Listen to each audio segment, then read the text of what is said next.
दोस्तों एक तूफान आना था, तूफान को आना है, आकर चले जाना है। ये तूफान आने से पहले ही चला गया, आकर चले जाना है नहीं, आने से पहले ही चला गया। इस तूफान का नाम था भाई जोफ्रा आर्चर। जोफ्रा आर्चर ने आना था भाई 150 52 51 की स्पीड से इंडिया को तोड़ देना था। अरे वैसे भी इंडिया को तोड़ने तोड़ाने के लिए बहुत स्पीड की ज़रूरत नहीं है। ये अपने पैरों पे भी कुल्हाड़ी मारना जानते हैं बड़े अच्छी तरह से।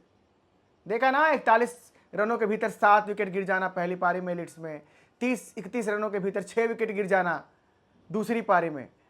तो स्पीड थी क्या वहां पे? तूफान नहीं था कोई। ये खुद तूफान बुला लेते हैं, उसके लिए तूफान की कोई जरूरत नहीं थी। खैर, जो भी है, जोक्स अपार्ट और कटाक्ष apart, Jofra Archer Birmingham test match में नहीं खेल रहे हैं। इस तूफान को आना था भाई कि वापसी हो रही है, 4 साल बाद वापसी हो रही है, बर्मिंघम से वापसी हो रही है। और जब इंग्लैंड 1-0 अप है, वहाँ पे जोफ्रा आर्चर आएंगे और कड़ा इम्तिहान लेंगे। वो लेते हैं इम्तिहान, नो डाउट अबाउट इट।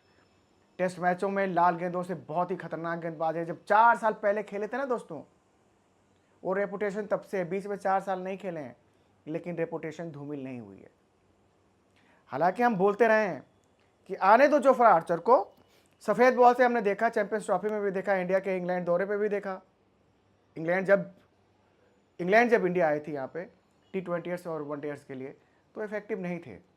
लेकिन लाल गेंद से भाई तो खतरनाक तो हो सकते थे। इतनी सारी स्लीप गली उस सब के साथ हो सकते थे खतरनाक। लेकिन अब शायद वो लॉर्ड्स टेस्ट मैच से वापसी करेंगे, बिकॉज टीम में शामिल तो उनको कर लिया गया था, लेकिन वो टीम के साथ जुड़े नहीं थे। उनके कुछ पारिवारिक कारण थे, फैमिली इश्यूज थे, या फैमिली में कुछ इमरजेंसी थी, जिसकी वजह से वो राइट टाइम पे टीम के साथ जुड़ नहीं पाए। और जुड़ नहीं पाए तो इंग्लैंड अपनी उसी टीम के साथ इस मैच में भी उतर रहा है जिस टीम के साथ उसने इंडिया को लीड्स में पटखनी दी।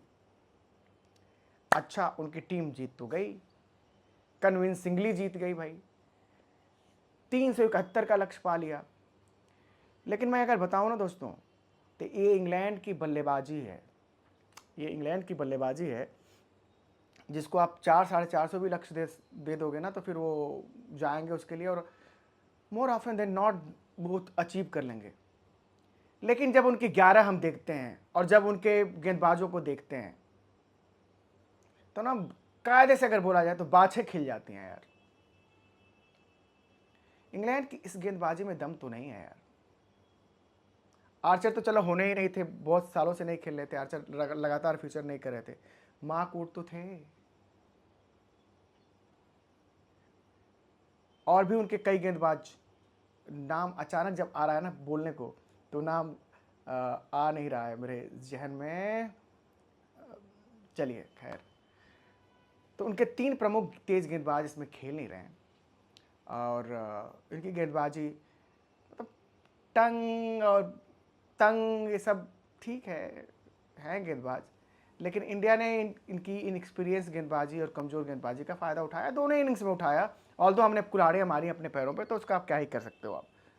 लेकिन 5-5 सेंचुरी बनना इंडिया की तरफ से इंग्लैंड के खिलाफ पहले टेस्ट मैच में, वो दर्शाता है कि इंग्लैंड की ये गेंदबाजी भाई अप टू द मार्क नहीं है। ना स्पीड है, ना स्विंग है, ना सीम मूवमेंट है। तो इंडिया के पास ये मौका रहेगा, बल्लेबाजों के पास खासकर, कि आप इन्हें दबोच लो और ढंग से दबोच लो। इस बार ना वो 41 पे 7, 31 पे 6 ऐसे करके विकेट मत खो देना। रन बनाओ तो मन से बनाओ, और मन से बनाओ तो इतना बनाओ कि इंग्लैंड को बैट आउट कर दो भाई। दूसरा कोई विकल्प नहीं है। अपने गेंदबाजों पे हमें भरोसा नहीं है। खैर, जिस तूफान की हम बात कर रहे थे, जोफ्रा आर्चर आएंगे भाई, तीसरे टेस्ट मैच से जुड़ेंगे।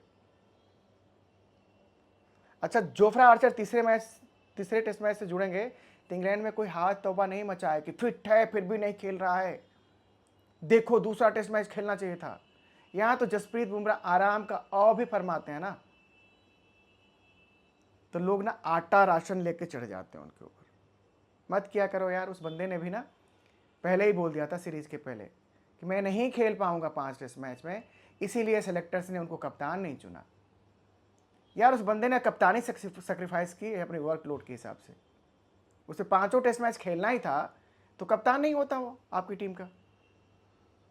इसीलिए कह देना आसान होता है, उस गेंदबाज के लिए करना मुश्किल होता है। मुश्किल हो रहा है ना भाई जोफ्रा आर्चर के लिए भी कि अब तो फिट हैं, लेकिन मैदान पे उतरने से पहले एक बार 2 बार वो हिचक तो आएगी, लाजमी है यार, इंसान है ये भी। खैर दोस्तों, खबर ये कि इंग्लैंड की 11 में कोई बदलाव नहीं है।